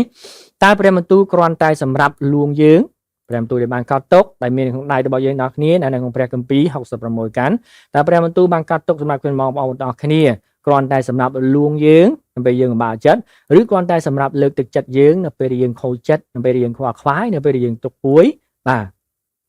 នៅក្នុងសេចក្តីជំនឿរបស់យើងតែប៉ុណ្ណឹងទេឬក៏មានអ្វីលើសពីហ្នឹងឬគ្រាន់តែកាត់ទុកដើម្បីឲ្យអ្នកជឿដឹងអំពីជីវប្រវត្តិរបស់ព្រះយេស៊ូវថាព្រះអង្គធ្វើអីខ្លះនៅលើផែនដីហ្នឹងនៅពេលដែលព្រះអង្គយាងមកព្រះអង្គបំពេញកិច្ចបេសកកម្មអីខ្លះបាទគេចាប់ដើមកាត់ទុកដូចជាជំនឿសាសនាអញ្ចឹងឃើញទេកាត់ទុកដើម្បីជីវប្រវត្តិសាស្ត្រផងឃើញទេធ្វើអីខ្លះបេសកកម្មអីខ្លះលើផែនដីហ្នឹងតើព្រះបន្ទូលព្រះអង្គមានតែប៉ុណ្ណឹងទេបាទថាទ្រង់បានធ្វើខ្លះនៅផែនដីឬក៏គ្រាន់តែកាត់ទុកសម្រាប់ជាឯកសារឲ្យអ្នកជឿឲ្យអ្នកដើរតាមនៅចំនួនក្រោយបាទបានអានអំពីសាច់រឿងព្រះអង្គនៅផែនដីហើយព្រះអង្គយាងទៅវិញទៅអត់មានប្រយោជន៍អត់មានការអ្វីទាំងអស់វាគ្រាន់តែជាវត្តសាស្ត្រសម្រាប់អ្នកជឿដូចជាសាសនាឬក៏ព្រះបន្ទូលព្រះអង្គមានអ្វីលើសពីនេះអស្ចារ្យជាងនេះសំខាន់ជាងនេះហើយវាសម្រាប់យើងដែរឬក៏សម្រាប់តែអ្នកចំនួនមុនសម្រាប់តែអ៊ីស្រាអែលឬក៏សម្រាប់អ្នកជឿគ្រប់គ្នាទាំងក្មេងទាំងចាស់ទាំងប្រុសទាំងស្រីឃើញទេតើព្រះបន្ទូលនេះយើងគួរជឿបានដែរឬទេនៅពេលដែលយើងអានព្រះបន្ទូលអំពីការអស្ចារ្យអំពីសេចក្តីសន្យាជាច្រើនក្នុងព្រះបន្ទូលរបស់ព្រះអង្គឃើញទេបើព្រះបន្ទូលកត់ទុកអំពីការព្យាបាលឃើញទេដែលព្រះបានធ្វើសម្រាប់អ្នកដទៃហើយចុះយើងបាទគួរបានអីដែរពីព្រះបន្ទូលនេះក្នុងនាមយើងជាអ្នកជឿដែរជាអ្នកចំនួនក្រោយនេះជាអ្វីដែលយើងត្រូវសួរខ្លួនឯងហើយឆ្ងល់អំពីព្រះបន្ទូលព្រះអង្គជារៀងរាល់ថ្ងៃពីព្រោះវាជាផ្នែកមួយដើម្បីរំលឹកដល់យើងទាំងអស់គ្នាដើម្បីកុំឲ្យយើងភ្លេចខ្លួនឲ្យសោះហើយចេះឲ្យតម្លៃព្រះបន្ទូលព្រះអង្គគ្រប់ពេលវេលាទាំងអស់ហើយមើលឃើញព្រះបន្ទូលព្រះអង្គសំខាន់លេខ1អស្ចារ្យធំសម្រាប់ខ្ញុំដើម្បីអីឲ្យជំនឿរបស់យើងនេះវាកាន់តែមានអំណាចទៅជំនឿរបស់យើងកាន់តែធំទៅជំនឿរបស់យើងអាចទាញយកអំណាចយេស្តាឋានសួគ៌មកប្រើប្រាស់នៅក្នុងជំនឿរបស់យើងបានតើព្រះបន្ទូលសំខាន់បើព្រះបន្ទូលសំខាន់អស្ចារ្យមានអំណាចអ្វីដែលបានធ្វើសម្រាប់អ្នកជំនាន់មុននោះនៅតែធ្វើដល់អ្នកជំនាន់ក្រោយដែរចុះហេតុអ្វីពេលខ្លះកូនព្រះមិនក៏ពិបាកជឿកូនព្រះមិនក៏ពិបាកទុកចិត្តម្លេះនៅព្រះបន្ទូលរបស់ផងព្រះអង្គដោយសារតែអានរឿងនិទានច្រើនពេកអានបាទរឿងទ្រឹស្ដីសាសនាច្រើនពេកដែលគ្រាន់តែមានទ្រឹស្ដីឃើញទេឬតាមគំនិតហេតុផលណាមួយសង្គមណាមួយនោះបាទដូច្នេះបាទព្រះបន្ទូលសំខាន់អស្ចារ្យហេតុអ្វីកូនព្រះពិបាកជឿពិបាកទុកចិត្តម្លេះប្រកាសជាមានអ្វីមួយនៅក្នុងយើងមិនប្រក្រតីហើយប្រហែលជាភ្នែករបស់យើងត្រូវបានបាទបិទបាំងដោយអ្វីមួយហើយឃើញទេអញ្ចឹងពេលខ្លះឃើញទេកូនព្រះអង្គសម្រេចចិត្តហើយជ្រើសដើរតាមភាពភ័យខ្លាចជាងហ៊ានសាកល្បងព្រះបន្ទូលដែលព្រះអង្គបានសន្យាថាម៉េចអត់ហ៊ានសាកទេតែសុខចិត្តដើរតាមបេះដូងឃើញទេដើរតាមអាភាពភ័យខ្លាចរបស់ខ្លួនឯងនោះហើយធ្វើតាមចិត្តរបស់ខ្លួនឯងដោយទុកព្រះបន្ទូលសន្យាចោលហើយធ្វើតាមគំនិតការយល់ឃើញទៅតាមសង្គមបច្ចុប្បន្នវិញនៅរឿងដែលមិនអាចនៅអ្វីដែលគេគិតឃើញនោះឯងអញ្ចឹងហើយបានជាកូនព្រះមិនឃើញការអស្ចារ្យព្រះបន្ទូលព្រះអង្គដូចជាអត់រស់ចឹងហើយបានជាគេពិបាកជឿបាទឃើញទេហេតុអីបានជាគេពិបាកជឿពីព្រោះគេអត់ហ៊ានពិសោធន៍គេអត់ហ៊ានសាកព្រះបន្ទូលរបស់ផងព្រះអង្គនោះទេចឹងហើយបានជាគេអត់មានបទពិសោធន៍អ្វីសោះជាមួយនឹងព្រះបន្ទូលរបស់ផងព្រះអង្គឃើញទេជឿស្គាល់ព្រះនាមព្រះយេស៊ូវប៉ុន្តែនៅក្នុងព្រះនាមព្រះយេស៊ូវដ៏អស្ចារ្យនោះមានអីនៅក្នុងនឹងទៀតសម្រាប់យើងទាំងអស់គ្នាសម្រាប់ជីវិតនិងការរស់នៅរបស់យើងនៅលើផែនដីនេះឃើញទេប្រព័ន្ធនៃការគិតរបស់កូនព្រះអង្គមានបញ្ហាយូរហើយពីព្រោះយើងនៅក្នុងលោកីនឹងយូរហើយដូនតាពូជអម្បូរយើងគិតអញ្ចឹងយូរហើយគិតតាមបែបលោកីយូរហើយរឿងមិនអាចយូរហើយអញ្ចឹងនៅពេលដែលព្រះបន្ទូលចូលមកឃើញទេអាប្រព័ន្ធនៃគំនិតហ្នឹងវាអត់ទាន់ដកចេញទេវាអត់ទាន់លុបចេញទេឃើញទេដូច្នេះយើងត្រូវសងវិញនៅអាគំនិតដែលខូចនោះ សងមកកំណត់ដែលត្រឹមត្រូវវិញមកដើម្បីឲ្យយើងមើលឃើញព្រះបន្ទូលសំខាន់ហើយអស្ចារ្យហើយព្រះបន្ទូលរស់អង្គសន្យាមិនគឺកើតយ៉ាងហ្នឹងមានមែនឃើញទេកូនព្រះមិនចូលចិត្តគិតឃើញទេរឿងមួយទៀតកំណត់របស់គេមានបញ្ហាកូនព្រះមិនចូលចិត្តគិតមិនចូលចិត្តឆ្ងល់មិនចូលចិត្តសួរឃើញទេជាជាងការឃើញឃើញអត់ជាជាងការឃើញរបស់គេឃើញអត់យើងឃើញតែព្រះបន្ទូលមែនឃើញអានមែនប៉ុន្តែអត់បានគិតអត់ចូលចិត្តគិតអំពីព្រះបន្ទូលនោះនៅពេលដែលព្រះបន្ទូលកត់យ៉ាងណាព្រះឲ្យជឿឥតសង្ស័យមិនចាំបាច់ប្រើគំនិតទេឃើញទេមិនចាំបាច់ប្រើគំនិតទេឧទាហរណ៍ព្រះបន្ទូលថាព្យាបាលគឺព្យាបាលហើយណាព្រះបន្ទូលថាដោយមានសេរីភាពយើងជឿថាមានសេរីភាពមិនបាច់គិតទេពីព្រោះអានេះជាព្រះបន្ទូលឲ្យយើងជឿវាអត់តាក់ទងនឹងគិតនោះទេបើសិនជាយើងគិតមានន័យថាយើងទៅតាមហេតុផលហ្នឹងបាទយើងគិតទៅតាមគំនិតភាពសមហេតុផលរបស់យើងតែប៉ុណ្ណោះឃើញទេចឹងមកព្រះអង្គថារៀបចំផ្លូវសម្រាប់យើងជឿថាព្រះអង្គរៀបចំផ្លូវទៅមិនបាច់គិតនោះទេឃើញទេព្រះអង្គកត់ទុកបែបណាជាបែបនឹងភ្លាមឃើញទេមិនបាច់គិតឃើញទេមែនឬមិនមែនអាចឬមិនអាចនោះទេឃើញទេមែនឬមិនមែនឬអាចមិនអាចនោះទេឃើញទេយើងគិតមើលការច្រើនណាស់ព្រះឲ្យយើងរស់នៅងាយងាយស្រួលស្រួលព្រះបន្ទូលព្រះអង្គកាត់ទុកអស់លីងសម្រាប់ជីវិតរបស់យើងដល់គ្នាឃើញទេតែដោយសារតែគំនិតរបស់យើងមានបញ្ហាវាជាប់លោកីយូរហើយមិនព្រមដោះចេញវាទៅជាធ្វើឲ្យជីវិតរបស់យើងពិបាកវិញឃើញទេឃើញបញ្ច្រាស់ហ៎កូនព្រះអង្គដែលរស់នៅដូចជាពិបាកដោយសារអីខ្លួនឯងអ្នកធ្វើឲ្យជីវិតរបស់ខ្លួនឯងពិបាកធ្វើឲ្យជីវិតរបស់ខ្លួនឯងមិនមានទំនុកចិត្តមិនមានសេចក្តីជំនឿឲ្យទុកចិត្តព្រះហើយរស់នៅពិបាកដោយសារឯខ្លួនឯងព្រះអង្គឲ្យគ្រប់យ៉ាងដើម្បីកូនព្រះអង្គរស់នៅងាយងាយស្រួលស្រួលគ្រាន់តែជឿឃើញទេមិនបាច់អាចមានតែកូនព្រះអង្គពិបាកជឿហើយចេះតែធ្វើជីវិតរបស់ខ្លួនឯងពិបាកតែដល់ធ្វើជីវិតខ្លួនឯងពិបាកមានបញ្ហាចាប់ផ្ដើមស្រែករកព្រះព្រះមិនទាន់ឆ្លើយចាប់ផ្ដើមបន្ទោសព្រះចាប់ផ្ដើមអន់ចិត្តគេចាប់ផ្ដើមគិតថាព្រះគ្រាន់តែជឿទៅបាទឃើញសាសនាណាក៏ដូចសាសនាដែរគ្រាន់តែព្រះអប់រំឲ្យល្អសាសនាឲ្យល្អឃើញទេបាទយូរទៅកំណត់របស់យើងកាន់តែអន់ថយទៅ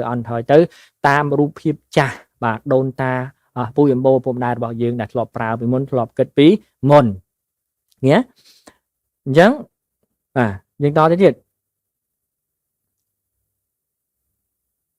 បើយើងគិតពីព្រះបន្ទូលសន្យាមានន័យថាឃើញទេបើយើងឃើញព្រះបន្ទូលសន្យាហើយបងថាអញជាអាហ្វាជាអូមេហ្កាអញជាព្រះដែលព្យាបាលគេអញជាព្រះដែលឲ្យរួចហើយបើយើងគិតពិចារណាមានន័យថាយើងអត់ជឿព្រះបន្ទូលព្រោះយើងគិតឯហ្នឹងគាត់ព្រះអង្គសន្យាថាម៉េចយើងគិតថាមែនអាចបាទអញ្ចឹងមានន័យថាយើងអត់ជឿទេឃើញទេយើងយកហេតុផលទៅប្រៀបធៀបជាមួយនឹងព្រះបន្ទូលបាទហើយឃើញទេយើងអាងលើអីអាងលើហេតុផលឃើញទេពេលថាអញ្ចឹងព្រះទូលអីមើលមិនឃើញហ្នឹងអ្នកវិទ្យាសាស្ត្រគេស្រាវជ្រាវមិនទាន់ឃើញរាល់ឆ្នាំមិនទាន់ឃើញផងអាណា20លោកហើយកូវីដជំងឺសាហាវឆាវមកកណោដូចមិនសូវទុកចិត្តទេព្រះអង្គណាព្រះបន្ទូលព្រះអង្គមាននៅក្នុងកាពីកដាស់ហ្នឹងតែនេះមកពិភពលោកគេភ័យខ្លាចមានមនុស្សស្លាប់ច្រើនណាអ្នកវិទ្យាសាស្ត្រក៏ប្រកាសដែរពិភពលោកមានភ័យញាប់ញ័រឃើញទេយើងចាប់ផ្ដើមយកហេតុផលយើងយោងតាមវិទ្យាសាស្ត្រយោងតាមគំនិតរបស់យើងឃើញទេ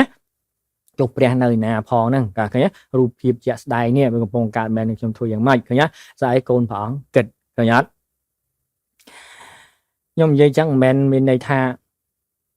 ឲ្យបងប្អូនលឺព្រះបន្ទូលឬលឺអីមកឲ្យគិតទេណាខ្ញុំចង់មានន័យថាមិនឲ្យគិតទៅលើព្រះបន្ទូលព្រះអង្គតែមួយគត់ក្តីសន្យាព្រះអង្គតែមួយគត់អញ្ចឹងព្រះអង្គប្រាប់ថាមិនបាច់គិតទេជឿថាអញ្ចឹងទៅខ្ញុំគិតប៉ុន្តែមិនន័យថាមិនឲ្យបងប្អូនគិតថាលឺអីជឿនឹងលឺអីជឿនឹងលឺអីជឿនឹងពីរឿងផ្សេងទៀតទេណាបាទយើងមើលទៅក្នុងការចំពុក51ខ10ព្រះអង្គអើយសូមបង្កើតចិត្តបរិសុទ្ធនៅក្នុងទូបង្គំហើយកែវិញ្ញាណក្នុងទូបង្គំឲ្យត្រឹមត្រូវឡើងហេតុអីបានព្រះបន្ទូលកត់យ៉ាងអស្ចារ្យដូច្នេះឃើញទេហេតុអីបានព្រះបន្ទូលបានកត់ថាសូមកែបង្កើតចិត្តបរិសុទ្ធក្នុងទូបង្គំកែវិញ្ញាណទូបង្គំពីព្រោះអាចិត្តយើងអាវិញ្ញាណយើងវាចេះតែលោទៅខាងបាបជាងវាធ្ងន់ទៅខាងបាបជាងចេះតែចង់បរិទ្ធអំពើបាបចឹងព្រះបន្ទូលកត់ថាសូមឲ្យព្រះអង្គជួយអានឹងជារបស់ជាចំណុចសំខាន់ណាស់អាបះបោក៏នៅកន្លែងហ្នឹងដែរអាប្រឆាំងក៏នៅកន្លែងហ្នឹងដែរអាមិនជឿក៏នៅកន្លែងហ្នឹងដែរអានាំឲ្យទូបង្គំប្រព្រឹត្តបាបក៏នៅកន្លែងហ្នឹងចឹងព្រះអង្គឲ្យជួយមកបង្កើតចិត្តបរិសុទ្ធក្នុងទូបង្គំមកកែវិញ្ញាណដែលខូចនឹងទូបង្គំមកឃើញទេដើម្បីកុំឲ្យទូបង្គំចេះតែជាប់អន្ទាក់មួយថ្ងៃចេះតែធ្ងន់ទៅឃើញទេព្រះបន្ទូលពិតជាអស្ចារ្យព្រះអង្គដឹងអំពីរបៀបនិងវិធីដោះស្រាយគ្រប់បែបយ៉ាងទាំងអស់ឃើញ ឃើញអត់ព្រះបន្ទូលបានប្រាប់យើងយ៉ាងច្បាស់បើយើងមិនកែទេបាទព្រះយើងមិនសុំឲ្យព្រះអង្គជួយយើងទេយើងមិនអាចសងជីវិតនេះបាននោះទេនៅរបស់ល្អដែលព្រះបំរុងទុកសម្រាប់យើងមិនអាចយកព្រះបន្ទូលព្រះអង្គមកសងជីវិតនេះបានទេលើកលែងតែឲ្យព្រះអង្គកែហើយយើងខ្លួនឯងមានឆន្ទៈកែនៅក្នុងខ្លួនឯងឡើងវិញឃើញទេអញ្ចឹងបើធ្លាប់គិតត្រឹម10រៀនគិតឲ្យដល់50ណា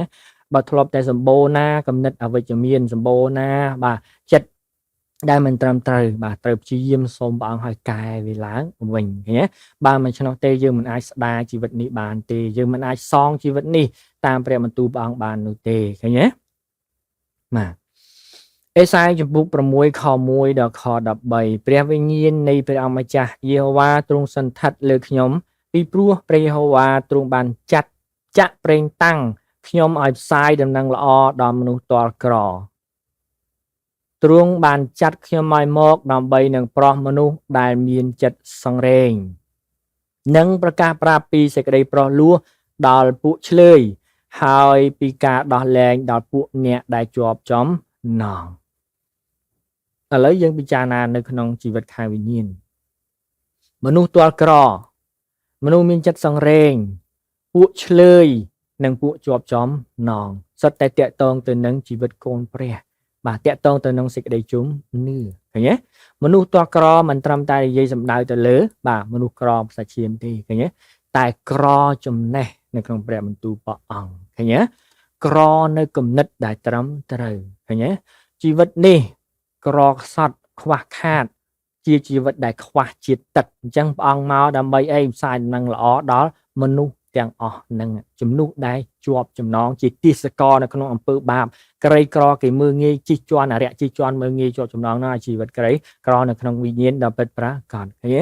អ្នកដែលមានចិត្តសង្រេងឃើញទេអ្នកដែលជាប់ចំណងគឺជាអ្នកមានចិត្តសង្រេងមិនដែលមានមនុស្សមានសេរីភាពណាមានចិត្តសង្រេងទេព្រះអង្គមកប្រោះមនុស្សបែបហ្នឹងឃើញទេសិតតែជីវិតតាក់ទងនឹងរឿងវិញ្ញាណយ៉ាងសំខាន់ឃើញទេពួកឆ្លើយគឺសំដៅទៅលើទាសករនៃអំពើបាបដូចគ្នាណាមិនត្រឹមតែសំដៅលើវត្តសាច់ឈាមនឹងទេឃើញទេដោះលែងអ្នកដែលជាប់ចំណងទេសិតតែនៃតាក់ទងទៅនឹងសេចក្តីជំនឿរបស់យើងទាំងអស់តាក់ទងនឹងជីវិតឃើញទេដែលអត់មានពរទាំងអស់ជីវិតដែលបាទច្រវាក់ជាប់ជើងឃើញទេច្រវាក់ជាប់ខ្នោះដៃជាប់ចំណងទាំងអស់អញ្ចឹងព្រះអង្គដែលព្រះយេស៊ូវយាងមកនេះព្រះអង្គមកធ្វើអីព្រះអង្គមកស្រាយទាំងអស់ហ្នឹងព្រះអង្គមកដោះស្រាយឲ្យរឿងទាំងអស់ហ្នឹងហើយយើងស្គាល់ព្រះយើងត្រូវយល់ព្រះបន្ទូលព្រះអង្គហើយសងជីវិតរបស់យើងនេះឃើញទេដោយសេរីភាពវិញដោយអំណរវិញយើងធ្លាប់ឈឺចាប់យូរហើយឃើញទេយើងជាប់ចំណងយូរហើយយើងសង្រេងយូរហើយព្រះអង្គឲ្យសងរបស់ល្អទាំងអស់នោះស្របតាមព្រះបន្ទូលមកដល់ជីវិតរបស់យើងវិញទើបជីវិតរបស់យើងរស់លើផែនដីនេះវាមានសេចក្តីសុខសាន្តដ៏ពិតប្រាកដជាអ្នកដែលស្គាល់ព្រះហើយជីវិតបង្ហាញអំពីរូបភាពព្រះដ៏ពិតប្រាកដសម្រាប់ខ្ញុំនិងបងប្អូនទាំងអស់គ្នាព្រះគម្ពីរយេរេមៀចំពុក30ខ17មកប្រាប់យើងថាម៉េចបិទព្រះយេហូវ៉ាទ្រង់បន្ទូលថាអញនឹងមើលឯងឲ្យជាឃើញទេអញ្ចឹងព្រះបន្ទូលសន្យាថាអញនឹងមើលឯងឲ្យជាជឿថាជាឃើញទេមិនបាច់សង្ស័យជាគឺជាហើយនឹងធ្វើឲ្យរបួសឯងបានជាសះទៅណាពីព្រោះគេបានហៅឯងជាពួកបំបង់ដោយពាក្យថានេះក្រុងស៊ីយ៉ូនដែលឥតមានអ្នកណាស្វែងរកទាំងអស់បាទឃើញទេក្រុងស៊ីយ៉ូនសំដៅទៅលើអ៊ីស្រាអែលអញ្ចឹងបើសំដៅលើអ៊ីស្រាអែលយើងក៏ជាអ៊ីស្រាអែលដូចគ្នាតាមសេចក្តីជំនឿពូជអម្បូរលោកអាប់រ៉ាហាំឃើញទេតាមលោកអាប់រ៉ាហាំយើងក៏ជាអ៊ីស្រាអែលខាងសេចក្តីជំនឿដូចគ្នាដែរអញ្ចឹងបើព្រះអង្គនិយាយចំពោះអ៊ីស្រាអែលយើងក៏ជាអ៊ីស្រាអែលអញ្ចឹងសេចក្តីសន្យាសម្រាប់រាជអ៊ីស្រាអែលសម្រាប់ទីក្រុងស៊ីយ៉ូនយើងក៏ជាអ៊ីស្រាអែលខាងវិញ្ញាណដូចគ្នាដែរដែលសេចក្តីសន្យានឹងបានសម្រាប់យើងទាំងអស់គ្នាបំពេញជីវិតរបស់យើងទាំងអស់គ្នាហើយសងជីវិតដែលឈឺវេទនាភ័យខ្លាចនោះឃើញទេដោយជីវិតដែលមានសុខភាពជីវិតដែលរស់នៅដោយមានសង្ឃឹមហើយក្លាហាននៅក្នុងព្រះអង្គវិញនេះអញ្ចឹងយើងរស់នៅក្នុងរបៀបលោកីនេះបាទយូរហើយការគិតរបស់យើងវាយូរហើយការចង់បានរបស់យើងតាមបែបលោកីហ្នឹងតមកវាយូរហើយការប្រាថ្នាចង់បានរបស់យើងយូរហើយឃើញទេយើងរកភាពជាខ្លួនឯងមិនឃើញយូរមកហើយឃើញអត់យើងរស់ក្នុងលោកីយើងអត់ដឹងថាយើងជាអ្នកណាទេយើងមិនស្គាល់ខ្លួនឯងទេចុះយើងជាកូនព្រះយើងរកខ្លួនឯងឃើញថាខ្លួនឯងជាអ្នកណាហើយឬនៅដើម្បីស្ដារជីវិតនេះ ដើម្បីបំពេញជីវិតនេះហើយសងជីវិតនេះឡើងវិញទៅបាទកុំឲ្យយើងនាមថាជាកូនព្រះប៉ុន្តែរស់នៅក្នុងលោកីនៅក្នុងសេចក្តីចាស់ដ៏ដែរឃើញទេយើងរងនៅឥទ្ធិពលនៃគំនិតបាបនេះវាយូរហើយឃើញទេភ្នែករបស់យើងនេះវាស្រអាប់យូរហើយខ្វាក់យូរហើយគួរតែដល់ពេលធ្វើវាភ្លឺឡើងឃើញដែលរងឥទ្ធិពលនៃបាបយូរហើយយើងបាត់សេចក្តីសុខសាន្តដ៏ពិតប្រាកដណាមិនមែនជាសេចក្តីសុខសាន្តតែបែបលោកីតែជាសេចក្តីសុខសាន្តពិតប្រាកដនេះយូរហើយដល់ពេលដែលយើងត្រូវបំពេញហើយឲ្យជីវិតនេះនៃសេចក្តីសុខសាន្តនេះមកពីព្រះអង្គវិញយើងបាត់សេរីភាពដ៏ពិតប្រាកដមកយូរហើយអំណរដ៏ពិតប្រាកដសង្ឃឹមដ៏ពិតប្រាកដយូរហើយល្មមដល់ពេលដែលត្រូវសងជីវិតនេះនៅរបស់សួគ៌វិញបាទឃើញទេកុំឲ្យរស់នៅដោយដូចជាហាក់ឆ្ងាយនឹងព្រះបន្ទូលសន្យាហើយរកខ្លួនឯងមិនឃើញថាខ្លួនឯងជាអ្នកណាទៀតនោះឡើយយើងត្រូវស្គាល់ថាខ្លួនឯងឲ្យច្បាស់ឃើញទេថាយើងគួរបានអ្វីយើងជាពូជជ្រើសរើសជាអ្នកដែលគ្រងមរតកជាពួកសង្ឃនៃឋានសួគ៌អាមែនអញ្ចឹងបើសង្ឃកុំប្រាថ្នាចង់ស្លៀកលីអូកុំប្រាថ្នាចង់ស្លៀកខោអាវសង្ឃប្រាថ្នាតែស្បង់បាទសម្រាប់នៅប្រសង់បាទយើងមើលប្រសង់មើលបាទប្រាថ្នាតែស្បង់ជីវរបានហើយណាប្រាថ្នាតែបាទយប់ឡើងរៀនធម៌បានហើយឃើញទេអញ្ចឹងបើយើងជាសង្ឃកុំប្រាថ្នារបស់លោកីអ្វីដែលព្រះតម្រូវសម្រាប់ជាសង្ឃប្រាថ្នារបស់សង្ឃបានហើយកុំប្រាថ្នារបស់មនុស្សបាទបែបលោកីនោះឡើយនៅក្នុងព្រះគម្ពីរលូកាដែលយើងរៀនខាងលើតកតទៅនឹងស្ត្រីដែលអរិយចង18ឆ្នាំដែលព្រះអង្គព្រះយេស៊ូវបានប្រោះឃើញទេនៅថ្ងៃជប់សម្រាកនោះឯងដែលពួកផារីស៊ីបាទថាឲ្យព្រះអង្គនោះបាទឲ្យរករឿងគ្រប់យ៉ាងនោះឃើញទេអញ្ចឹងដល់ពេលហើយយើងទាំងអស់គ្នាជឿព្រះប្រហែលឆ្នាំហើយបាទអ្នកខ្លះ18ឆ្នាំហើយជឿព្រះ20ឆ្នាំហើយជឿព្រះ10ឆ្នាំហើយជឿព្រះ5ឆ្នាំហើយឃើញទេតើជឿការជឿព្រះរយៈពេលនៃការជឿព្រះរបស់យើងនោះតើយើងនៅជាប់ចំណងទេដូចជាស្ត្រីកូមខ្នង18ឆ្នាំដែរទេអញ្ចឹងនៅពេលដែលព្រះយេស៊ូវយាងមកហើយជាពេលវេលាដែលយើងត្រូវដោះលែងនៅចំណងនោះហើយជាពេលវេលាដែលយើងត្រូវឲ្យជីវិតរបស់ខ្លួនឯងបានរួចពីចំណងនោះហើយយើងត្រូវយល់ដឹងអំពីព្រះបន្ទូលហើយប្រកាសទាមទារហើយដកនោះចេញដោយខ្លួនឯងបាទហើយដោយនៅហើយដកវាដោយនៅព្រះនាមព្រះយេស៊ូវគ្រីស្ទឃើញទេយើងធ្វើ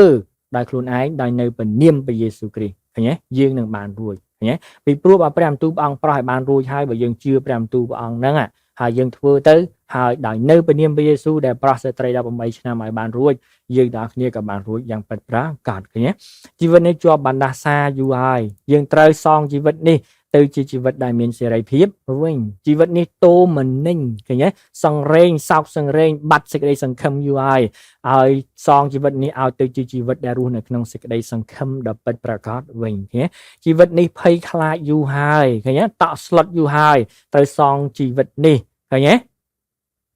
ដែលជាជីវិតលែងភ័យខ្លាចជាជីវិតដែលក្លាហានឃើញជាជីវិតដែលមានមោទនភាព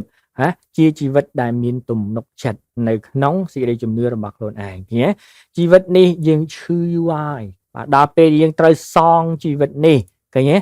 ដោយសុខភាពល្អប្រសើរឡើងវិញបានជាពីជំងឺរោគរាគជាទីដែលពេទ្យថាมันអាចវិទ្យាសាស្ត្ររកថ្នាំមិនទាន់ឃើញបាទបើឯណាឈឺជំងឺនឹងហើយគឺកិច្ចមិនផុតពីសេចក្តីស្លាប់វាជាពេលវេលាដែលយើងត្រូវសាកនៅព្រះបន្ទូលព្រះអង្គជាពេលវេលាដែលយើងត្រូវដោះលែងជីវិតជាពេលវេលាដែលយើងត្រូវសងជីវិតរបស់យើងដកនៅជំងឺចេញសងសុខភាពដល់ជីវិតរបស់យើងវិញដោយនៅព្រះនាមព្រះយេស៊ូវឃើញទេហើយនេះគឺជាអ្វីដែលតាក់ទងនឹងថ្ងៃស្អែកយ៉ាងសំខាន់របស់យើងដែលលោកគ្រូនឹងនាំយើងធ្វើទាំងអស់គ្នាក្នុងពិធីបុណ្យរំលងនោះឯងឃើញទេគំនិតរបស់យើងវាជាប់គាំងយូរហើយវាគិតខុសយូរហើយឃើញវាប្រព្រឹត្តខុសយូរហើយឃើញទេជីវិតយើងក៏គំនិតយើងចេះតែមានកំហឹងយូរហើយឃើញទេសំអប់យូរហើយត្រាម៉ាយូរហើយអំនួតយូរហើយសែតយូរហើយគំនិតដែលចេះតែមើងងាយនិយាយដើមនឹងលាក់ការអាក្រក់គ្រប់យ៉ាងនោះឃើញទេដែលមិនត្រឹមទៅដែលមិនត្រឹមត្រូវដែលតាមរូបភាពមនុស្សតាមរូបភាពលោកីនៃបាបនេះឃើញទេបដូរវាទៅឲ្យសងជីវិតនេះទៅជាជីវិតដែលមានគំនិតត្រឹមត្រូវគំនិតថ្មីដែលសូមឲ្យព្រះអង្គបាន renew ឃើញទេគំនិតរបស់យើងឲ្យត្រឹមត្រូវតាមព្រះបន្ទូលរបស់ព្រះអង្គវិញដល់ពេលត្រូវសងជីវិតនេះហើយកុំទុកសម្រាមនៅក្នុងជីវិតរបស់ខ្ញុំនិងបងប្អូនទៀតកុំទុកជំងឺកុំទុកចំណងវិញ្ញាណបដាសាឃើញទេកុំទុកនៅបាទ កំណត់ជួលវិញ្ញាណនៅក្នុងយើងទៀតឃើញទេយើងត្រូវឲ្យជីវិតនេះនៅសេរីភាពស្របតាមព្រះបន្ទូលរបស់ផងព្រះអង្គវិញឃើញទេយើងត្រូវសងអាមាត់ដែលចេះតែខូចអាមាត់ដែលចេះតែបង្ហូរចេញនៅជាតិពុលបង្ហូរចេញនៅបណ្ណាសាឃើញទេណាដែលធ្វើឲ្យបំផ្លាញជីវិតទៅជាមាត់ដែលជាមាត់ឲ្យពរវិញឃើញអត់យ៉ាងនេះជាពេលវេលាដ៏អស្ចារ្យសម្រាប់យើងទាំងអស់គ្នាសម័យមុនព្រះប្រើម៉ូសេឲ្យទៅរំដោះអ៊ីស្រាអែលចេញពីទាសកលសម្រាប់យើងទាំងអស់គ្នាព្រះបិតាបានបញ្ជូនព្រះរាជបុត្រាមកសម្រាប់យើងទាំងអស់គ្នាណាតើអស្ចារ្យប៉ុណ្ណានៅចំនួនខ្ញុំនិងបងប្អូនទាំងអស់គ្នាដូច្នេះបើម៉ូសេឃើញទេអាចនាំគេចេញពីអេស៊ីបបានចុះហេតុអ្វីក៏ព្រះយេស៊ូវបាទមិនអាចនាំយើងចេញបាន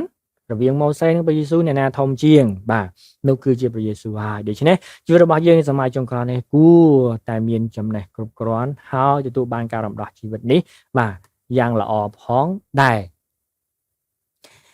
ចឹងព្រះយេស៊ូវយាងមកមិនត្រឹមតែដើម្បីជីវិតដ៏អស្ចារ្យជានិច្ចប៉ុណ្ណោះទេគឺទ្រង់យាងមកដើម្បីស្ដារជីវិតយើងដែលយើងកំពុងតែរស់នៅលើផែនដីនេះដែរឃើញទេហើយទុកព្រះបន្ទូលទ្រង់ដែលជាថ្នាំទិព្វដែលជាចម្លើយសម្រាប់ជីវិតរបស់ខ្ញុំនិងបងប្អូនទាំងគ្នាដែលមកអំពីឋានសួគ៌ដើម្បីព្យាបាលរោគគាជាទីទាំងអស់នៅក្នុងយើងនេះរោគគាបលឹងវិញ្ញាណនិងរោគគាសាច់ជើងនេះឲ្យបានជាសះស្បើយទាំងអស់ឲ្យបានជាសះស្បើយទាំងអស់ដោយសារព្រះបន្ទូលព្រះអង្គឃើញព្រះបន្ទូលដែលបានកត់ទុកព្រះគម្ពីរជាអក្សរដែលយើងអាននេះឃើញជាអក្សរដែលយើងអានហ្នឹងព្រះបន្ទូលបានកត់ទុកហ្នឹងប្រៀបដូចជាថ្នាំអញ្ចឹងដែលយើងគ្រាន់តែឃើញអញ្ចឹងតែអត់ទាន់លេបទេឃើញទេអត់ទាន់លេបទេអញ្ចឹងនៅពេលដែលយើងត្រូវការឲ្យថ្នាំព្រះបន្ទូលយើងអានហើយដឹងហើយនេះធ្វើការឲ្យថ្នាំចូលក្នុងពោះយើងធ្វើការមានប្រសិទ្ធភាពយើងត្រូវការទឹកដើម្បីលេបទៀតឃើញទេតាមរយៈសេចក្តីជំនឿយើងត្រូវការព្រះវិញ្ញាណទៀតឃើញទេដើម្បីព្រះបន្ទូលដែលយើងប្រៀបធៀបថាព្រះបន្ទូលយើងអានដូចជាថ្នាំឃើញទេព្រះវិញ្ញាណគឺជាទឹកហ្នឹងដើម្បីឲ្យទាំងពីរនេះបានរំលាយព្រះបន្ទូលដល់ថ្នាំទឹករបស់អង្គឲ្យចូលមកក្នុងជីវិតរបស់យើងសាច់ឈាមរបស់យើងបលឹងរបស់យើងដើម្បីព្យាបាលយើងដើម្បីសងជីវិតនេះឃើញទេដោយសុខភាពល្អក្នុងខាងបលឹងវិញ្ញាណនិងសុខភាពល្អខាងរូបកាយរបស់យើងទាំងអស់គ្នាឃើញទេអញ្ចឹងបាទធ្វើយ៉ាងដើម្បីឲ្យថ្នាំដែលជាអសតទឹកនោះដែលយើងបានឃើញផងដែលយើងបានឮផងដែលយើងបានអានផងដែលយើងបានស្ដាប់ផងដែលយើងបានយល់ផងមានប្រសិទ្ធភាពលាយជាមួយនឹងសេចក្តីជំនឿរបស់យើងនោះឯងចូលទៅព្យាបាលពលឹងរបស់យើងចិត្តរបស់យើងគំនិតរបស់យើងអារម្មណ៍មនោចេតនាការស្រមើស្រមៃរបស់យើងវាជារោគគាបាទនៅក្នុងឆ្អឹងនៅក្នុងសាច់នៅក្នុងឈាមរបស់យើងឲ្យបានជាសះស្បើយដែលនៅព្រះនាមព្រះយេស៊ូវគ្រីស្ទឃើញទេល្មមហើយបាទឃើញទេ